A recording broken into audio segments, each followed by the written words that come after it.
Hi, thanks for tuning in today. Today, I want to share some thoughts with you regarding the doctrine of the resurrection. There are some people who would deny the physicality of the resurrection, they would deny the bodily resurrection, and some liberals will do this in regards to Christ's own resurrection. But what I'm talking about here is particularly, I've noticed a trend among people that would hold to a hyper-preterist view, those who would say that all prophecy was fulfilled by the end of AD 70. And they would hold that a general resurrection happened in AD 72. But there's no physical evidence left behind. So, in the way I would see it, is they're sort of forced to the position to say that it's a spiritual resurrection. That is, it has nothing to do with the physical body that's laid down in a tomb somewhere, but it's solely a spiritual resurrection of some sort. I want to defend the historic Christian doctrine that the resurrection does have continuity with the body that is laid down. And so I'm going to jump right into this. I want to give you 5 positive reasons to think that there is continuity between the body that's laid down and the body that's raised up. That's not to say that the body that we have now is going to be exactly the same. It's going to be transformed. It'll have capabilities and things that we can't do right now. Obviously, it's not going to be limited in the same way that our body is limited right now. But there is a continuity between the two. It's not like there's 2 bodies that we're going to have. We have this one body, and it's going to be transformed into a resurrection body. So I want to give you 5 reasons to think that's true, and I want to give you answers to 2 major objections that are raised in regards to the doctrine of the resurrection. So, point 1 that I want to make is that the only example of resurrection that we have in Scripture is Christ's own resurrection. Now, you might make a case for Matthew 27:52 or something like that, but most of the examples of people being dead and coming back to life again are people like Lazarus and people who came back to life again and then died again. But what I'm talking about is where someone is dead, is raised, and stays alive in a glorious body. Now, obviously, there's also a resurrection of the unjust. That's not the topic of this video. I'm not getting into that today. What I'm talking about is the resurrection of believers. We have one example, and that's the example of Christ. Christ had a bodily resurrection. It was physical. It was such that he said that he had bones. Now, obviously, his body could do things that our bodies can't right now. There's an example where he passed through a wall. There was an empty tomb when Jesus was raised. There was an empty tomb showing that the body that was laid down had been raised up. It had been transformed. It was so that the nails that had been driven into his hands, he told Thomas to thrust them into his hands and to his sides. There was a great effort on the part of the Messiah, of the part of Jesus, to make sure that the disciples knew that this was a genuine resurrection. They weren't just seeing a ghost, they were seeing the resurrected Lord. Now, point 2 that I want to make is to take us into 1 Corinthians 15. And I want to highlight 3 points that Anthony Thistleton has made as well. So I'm borrowing a little bit from his work here, and so I want to give credit to him there. But he says there's really 3 points, 3 principles concerning the resurrection that Paul brings out, and that is contrast, continuity, and transformation. And I think that very well sums up what Paul's talking about, because Paul shows us that there is a contrast, right? Because the body that we're going to have is going to have abilities, capabilities that we don't have right now. But there's still continuity. How do we know there's continuity? Because Paul uses the example of a seed. Paul uses the example of how a seed will grow into something that it didn't apparently look like at the beginning. So a seed is transformed, but there's continuity between the seed and that which grows out of the seed. So Paul gives us that example himself. So there's contrast, there's continuity, and then there is transformation. And now I'm quoting, there will be transformation. Paul explains what is sown is perishable. What is raised is imperishable. It is sown in dishonor. It is raised in glory. It is sown in weakness. It is raised in power. It is sown, and he translates natural body as ordinary body. We'll get into this a little bit more, but technically it's the Greek word that is sort of the adjective. We don't have a good word in English, but it's actually the word for soul. So it's like a soulish body. We have a soulish body right now, but we will have a spiritual body. Paul adds that the first body was characterized by Adam, but the second will be characterized by the man of heaven, that is Christ.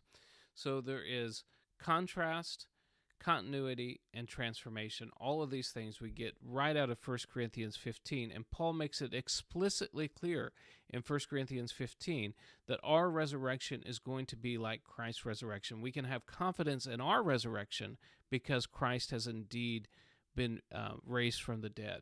Point 3 I would make is that this is, to understand resurrection is to put ourselves into a first century Jewish mindset, and to understand the grand story that began in the book of Genesis, and that is that God created a good world, a good order. We are not Platonists, brethren. Platonists believe that the physical world was all just evil and horrible, and the really good thing was the spiritual and what was spirit. But what God is setting out to do is a great redemption process. He's redeeming the whole world. He's redeeming our physicality. He's redeeming the physical world. The fall of man in the garden, there was corruption, and death has entered in, and the good order that God has created has been marred. But what God is doing right now is he has launched a rescue operation to redeem the world and to redeem physicality. That is, in Paul says that the whole creation is groaning and travailing in birth, waiting for the manifestation of the sons of God. That is, that God, to understand this, is to understand that resurrection fits into this whole redemption process. It's not that God's just taking what he started in Genesis and taking it, throwing it all in a trash can and starting over with something spiritual. No, he's taking what he had made in the beginning and he's redeeming it for himself for his own good purposes. And that applies also to our bodies. That's why Paul says, he calls it the redemption of our bodies. Thank God. It's going to be a redemption of these bodies that have been corrupted and subject to decay. There's a redeeming of those bodies. So we are waiting for the adoption, to wit, the redemption of our bodies.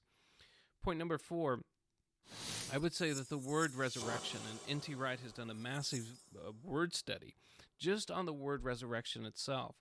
You take Jewish literature and early Christian literature, and there's a uniformity on what the word resurrection means, and it doesn't mean just some spiritual body or some recreation. It has to do with raising up, right? So resurrection comes from this idea of to raise up. If you're being raised up, what's being raised up? It's not just a new creation. Something is being raised up. So I would argue, based on just the word usage, the word resurrection means this. It's not like we're making this up. There are ways to talk about going to heaven when you die in the first century, but using the word resurrection to describe that is not the way you do it in the first century, and massive work has been done on this. And it's pretty well axiomatic. To raise up means that something that was previously down is now raised. So the idea of bodily resurrection is inherent in the word resurrection itself. Point number 5 is, I would say that we have uniform testimony of Scripture, and this is, I think, one of the most powerful points, and that is that we have a collection of Scriptures which make it clear that this is what resurrection is talking about. You can take, for example, Job chapter 19, verse 26. Job says, "And though after my skin worms destroy this body, yet in my flesh shall I see God." Or you could appeal to Isaiah chapter 26, verse 19. "Thy dead men shall live, together with my dead body shall they arise. Awake and sing, ye that dwell in dust. For thy dew is as the dew of herbs, and the earth shall cast out the dead."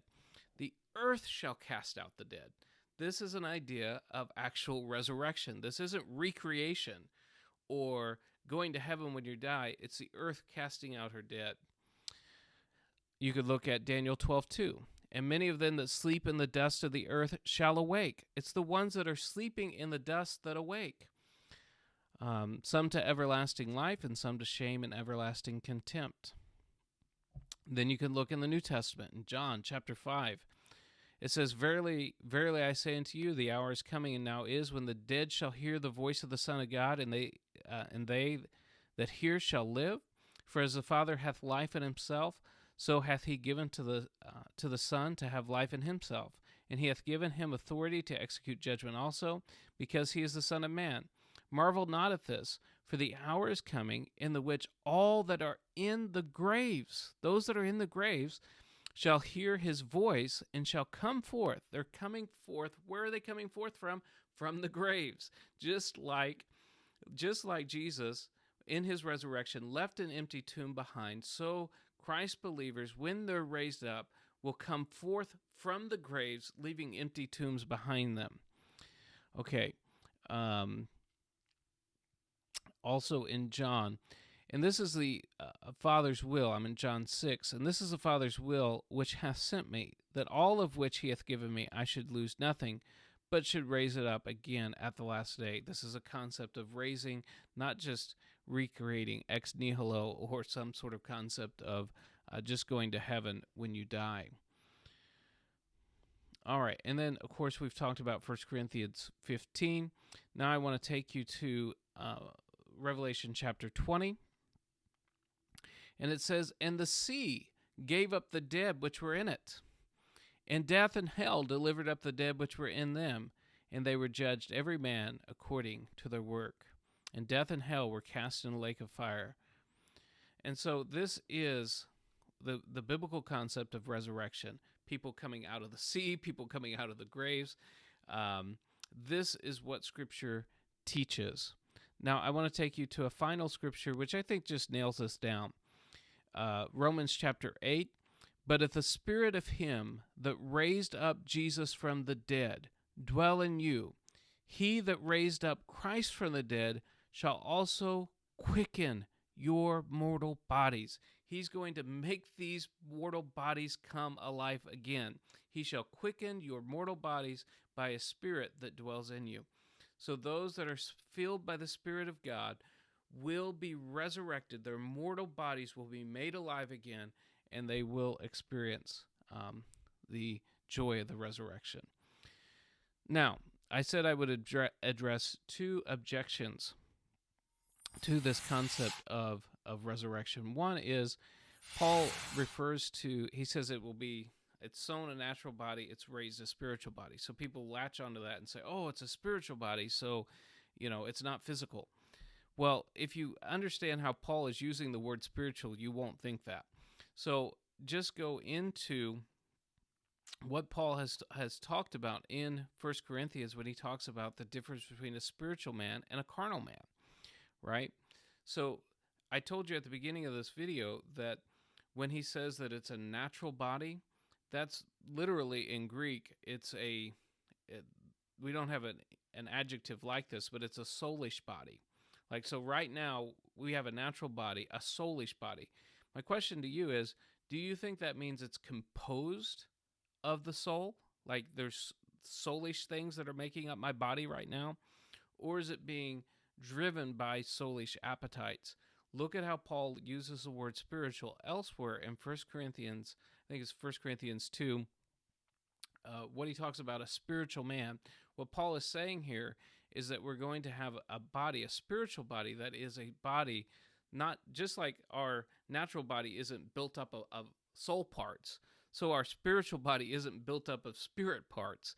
It's rather that it's going to be driven by the Spirit. That is, it's going to be spiritual in the sense that it's going to be oriented towards God and doing God's will. It's a spiritual body, not a carnal, natural body that's driven by soulish desires.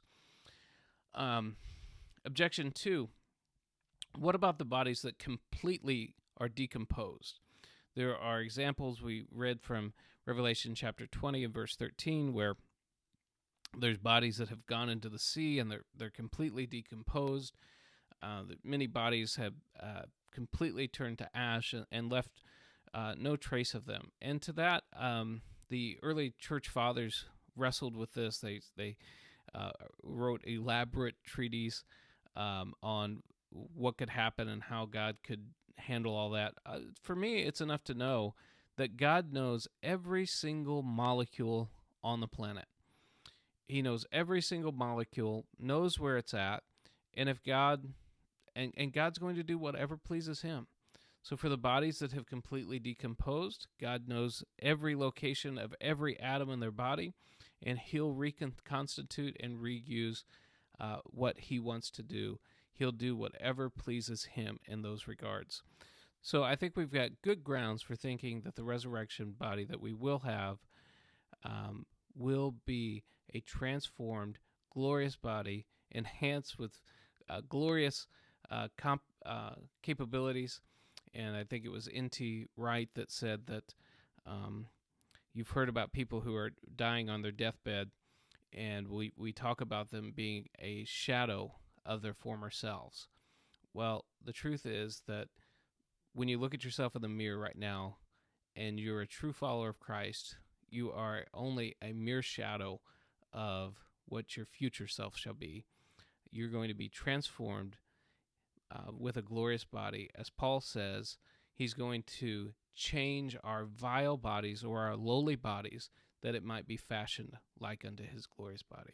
I appreciate you watching.